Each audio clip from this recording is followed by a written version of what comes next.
بحس ان احنا كجمهور النادي الاهلي ما بنلحقش نفرح بالمكاسب الكبيره اللي بيعملها النادي الاهلي. بحس ان احنا لازم نزعل بعدها. يعني ماتش الاهلي والزمالك حسين الشحات يتالق ويكون السبب في الهدفين اللي جم في الزمالك وينقذ الاهلي من هزيمه.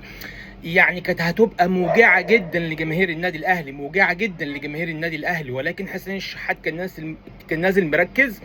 ولكن يجي النهارده في ماتش كهربة الاسماعيليه ويتصاب تقريبا في الدقيقه 25. بدلك، يعني بدلك كبير جدا كبير جدا. حسين الشحات كان لسه يا دوب بيحط رجله في الملعب، كان لسه يا دوب بيستعيد الثقه اللي كانت مفقوده. لسه كان المفروض ان هو جاي له، كان الناس بتقول ان هو جاي له عرض ليبي والراجل هيمشي، ولكن اداره النادي الاهلي ابقت عليه وما حبتش ان هي تخسر واحد زي حسين الشحات. حسين الشحات يا جماعه الراجل اللي ضحى بملايين الملايين علشان يبقى موجود في النادي الاهلي. الراجل يعني لو كان شويه وقع في مستواه، لكن ده دروب بيحصل مع كل اللعيبه، بيحصل مع كل اللعيبه. ولكن الاصابات، لا، انا شايف ان النادي الاهلي عنده اصابات كتير. يعني تخلص من ده تلاقي ده احمد سيد زيزو يصاب، امام عاشور، بعد منه ياسر ابراهيم، فخري. لا، الموضوع يا جماعه، موضوع الاصابات ده لازم نبص شويه على الجهاز الطبي. معلش الصوت اللي تحت ده والله غصب عني، معلش. يبقى لازم نشوف الجهاز الطبي، لازم النهارده نفهم منه ايه اللي بيحصل. هل النهارده وكل شيء جعلناه بسبب او خلقناه لسبب؟ فالنهارده لازم يكون في اسباب للي بيحصل من اصابات للاعيبه النادي الاهلي. ولكن النهارده النادي الاهلي عمل ماتش محترم جدا. صحيح زي ما احنا اتكلمنا وبنقول ان دفاع النادي الاهلي مستباح شويه. يعني لما يدخل فيك هدفين تقريبا في 10 دقائق، لا، يبقى في مشكله كبيره جدا في الدفاع، ولازم الكابتن عماد النحاس يركز مع المشكله دي. لان اللعيبه النهارده بعد ما كانت كسبانه 3-0 حصل لها نوع من انواع السرحان، نوع من انواع الثقه ان انا هكسب خلاص، نوع من انواع ان الماتش انتهى.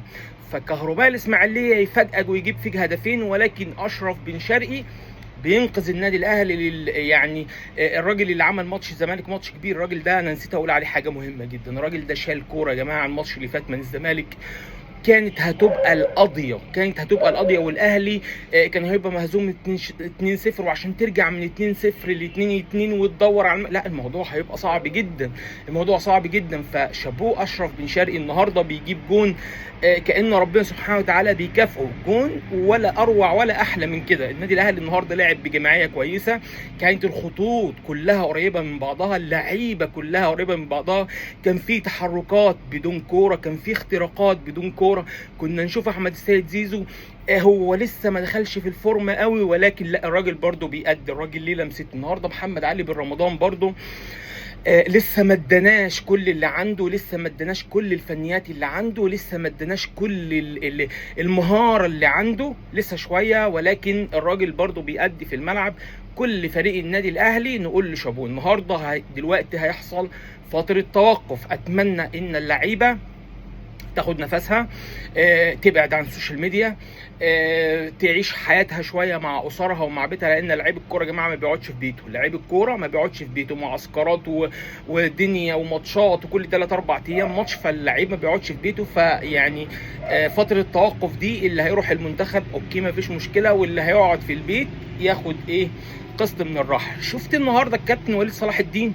انا لما بقول لك وليد صلاح الدين ده مدير كوره مهاري، الراجل النهارده بيجيب ياسر ابراهيم وبيخليه صالح الناس اللي بيدوا رجل المباراه، ويقول لهم حقكم عليا وانا اسف علشان الاجواء تتصفى. وده مين؟ الكابتن وليد صلاح الدين المحترم العاقل الفاهم، اللي هو مش عايز يبقى فيه ضغوط على اللعيب، مش عايز الناس تزعل من لعيبه النادي الاهلي. ودي حاجه يا جماعه محترمه جدا جدا. الراجل فكر كويس جدا، وان شاء الله فكره ده هيجي على الفرقه كلها بالايجاب.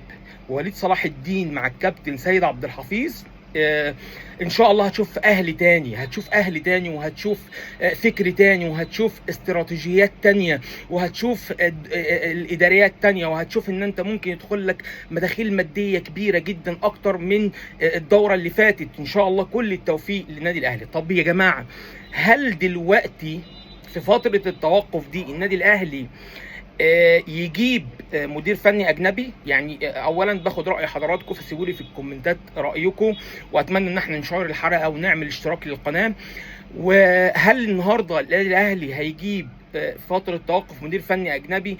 وايه المدرسه اللي هيختارها النادي الاهلي؟ والنادي الاهلي ايه البنود اللي حاططها في اختيار المدير الفني؟ انا شايف ان موضوع المدير الفني لا اتاخر شويه، وجماهير النادي الاهلي قلقانه، وجماهير النادي الاهلي محتاجه المدير الفني اللي يطمنها. النهارده بندور في السيفيهات، عايزين سي في قوي، عايزين راجل يكون مخضرم، عايزين راجل يكون بيسيطر على اوضه اللبس، مع ان الحمد لله ما فيش مشاكل في اوضه اللبس ولا حاجه، ولكن السيطره على النجوم شيء مهم. لازم الراجل يكون عنده روح العائله، برضه لازم الراجل يكون راجل يعني طريقه لعبه وفنياته في الملعب تكون هجوميه. النادي الاهلي ما بيعرفش يلعب قصه الدفاعيه دي، والكرات المرتده مش بتاعتنا وما بنعرفش نعملها. احنا تيم بننقل الكوره، تيم بيستحوذ على الكوره، تيم لما تقطع منه الكوره بيموت نفسه عشان يجيب الكوره.